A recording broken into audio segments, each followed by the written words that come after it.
ஆறுனாலும் கட்டியாக இல்லாமல் நல்லா பொல பொலன்னு இருக்குது எப்படின்னு பார்க்கலாம். ஃபஸ்ட்டு வந்து இந்த ஒரு டம்ளரில் தான் அளவு எடுத்துக்க போகிறேன். இதில் ஒரு டம்ளர் வந்து ரவை எடுத்து முதல்ல கடாயில் எண்ணெய் நெய் ஊற்றி அந்த ஒரு டம்ளர் ரவாவை போட்டு வதக்கி நல்லா பொன்னிறமாக வர மாதிரி வதக்கிடணும்.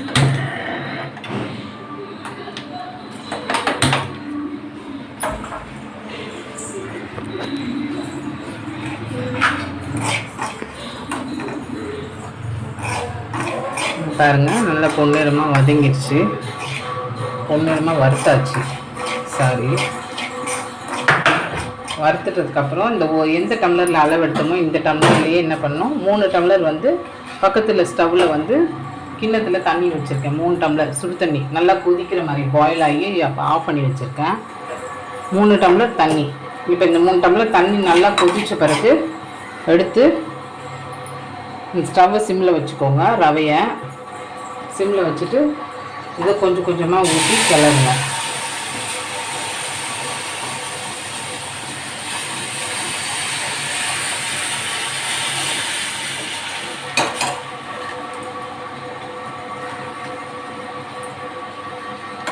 டம்ளர் தண்ணி அதில் ஊற்றியாச்சு. நல்லா கிளறி வச்சுருக்கேன். இந்த தண்ணி வந்து கொஞ்சம் கொஞ்சமாக அப்படியே சுண்டும். இப்போ நம்ம இது கலருக்கு என்ன போடலான்னா நான் கேசரி பவுடர்லாம் சேர்க்க மாட்டேன். அதுக்கு பதில் கொஞ்சமாக லைட்டாக பைனாப்பிள் ஃப்ளேவர் மாதிரி மஞ்சத்தூள் மட்டும் சேர்த்துப்பேன். எப்போதுமே இப்போ மஞ்சத்தூள் மட்டும் தான் சேர்ப்பேன். நான் கேசரி பவுடர்லாம் சேர்க்க மாட்டேன்.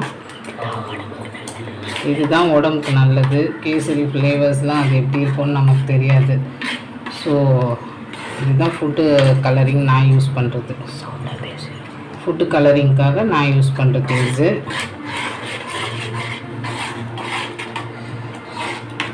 கலர் பத்தலைன்னு நினைக்கிறேன். இன்னும் கொஞ்சம் நம்ம லைட்டாக மஞ்சத்தூள் போட்டுக்கலாம். மஞ்சத்தூள் வந்து இப்போ லைட்டாக தண்ணியில் கரைச்சி தான் போடணும். டம்ளரில் போட்டு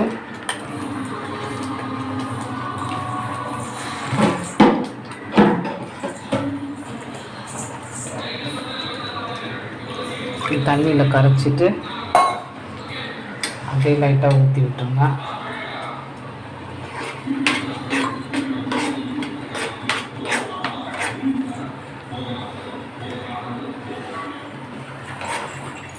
லைட்டாக ஊற்றி விட்டாச்சு.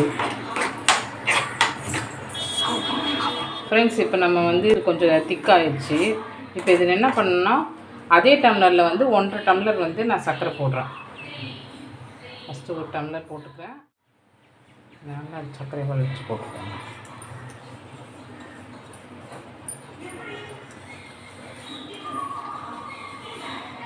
இப்போ சர்க்கரை போட்டோன்னே என்ன ஆகும்னா இது அப்படியே மெல்ட் ஆகிடும்.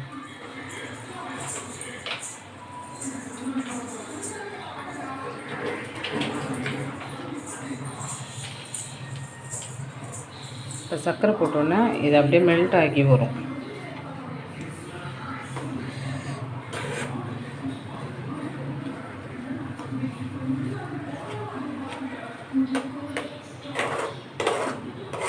இது அளவுகள்லாம் எப்படின்னா ரவை ஒரு டம்ளர்னால்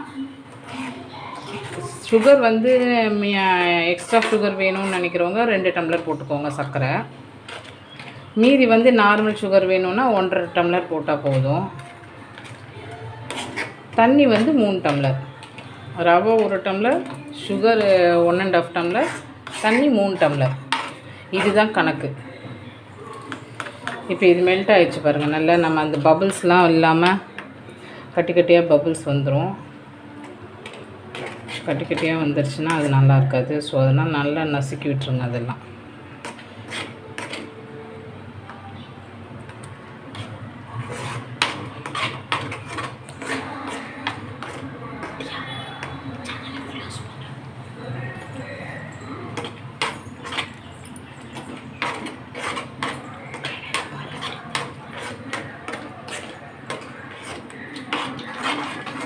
இப்போ இது நல்லா மெல்ட் ஆகி நல்லா வந்துருச்சு. ரொம்பலாம் கட்டி ஆகக்கூடாது. அப்புறம் ரொம்ப கட்டி ஆகிடுச்சுன்னா ஆறுனதுக்கப்புறம் ரொம்ப திக்காகிடும், ரொம்ப கட்டியாகிடும், சாப்பிட்றதுக்கு நல்லா இருக்காது. ஸோ வந்து நம்ம வந்து கொஞ்சம் லைட்டு லிக்யூட் பதமாக அப்படி இந்த பதத்தில் இந்த மாதிரி இருக்கும்போதே நம்ம வந்து இறக்கிடலாம். இந்த மாதிரி பபுள்ஸ் வருது பாருங்கள், இந்த பபுள்ஸ் வருதா? ஸோ இந்த மாதிரி இருக்கும்போது நம்ம ஆல்ரெடி வந்து நான் வீடியோவில் காட்டல, நெய்யில் வந்து முந்திரி பருப்பு திராட்சைலாம் போட்டு வறுத்து வச்சுருக்கேன் நெய்யில். இப்போ லாஸ்ட்டில் இறக்க போகிற டைமில் வந்து இது லைட்டாக அப்படியே தூவி விட்டுறலாம். தூவி விட்டு அவ்வளோதான், இது அப்படியே இருக்கலாம். ஸ்டவ் ஆஃப் பண்ணிவிடுங்க. இப்போ இந்த கேசரி வந்து சூடாக இருக்கும் போது தான்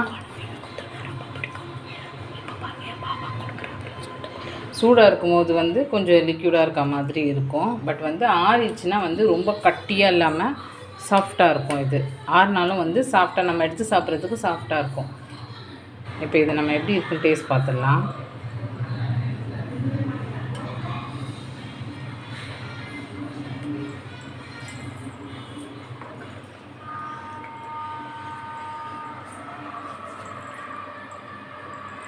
இப்போ இது எங்கள் பாப்பா தான் சாப்பிட போகுது. எங்கள் பாப்பா சாப்பிட்டு பார்த்து எப்படி இருக்குன்னு சொல்லுவோம்.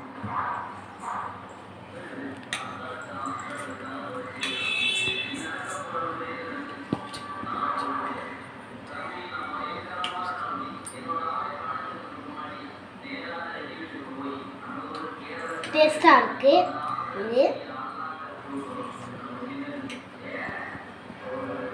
ஓகே ஃப்ரெண்ட்ஸ், இப்போ நம்ம வந்து கேசரி எப்படி செய்யுதுன்னு பார்த்தாச்சு. இதே மாதிரி நீங்களும் உங்கள் வீட்டில் வந்து செஞ்சு பார்த்து எனக்கு என்ன கமெண்ட்ஸு இல்லை உங்களுக்கு எப்படி வந்ததுன்ற டீட்டெயில்ஸை எனக்கு கொஞ்சம் ஷேர் பண்ணுங்கள். இல்லை நெக்ஸ்ட்டு வேறு எதாவது ரெசிபிஸ் வேணும், எப்படியா போடணும் அப்படின்னா தேவைப்பட்டுச்சுன்னா அதையும் ஷேர் பண்ணுங்கள். நான் நெக்ஸ்ட் வீடியோவில் ஷேர் பண்ணுறேன்.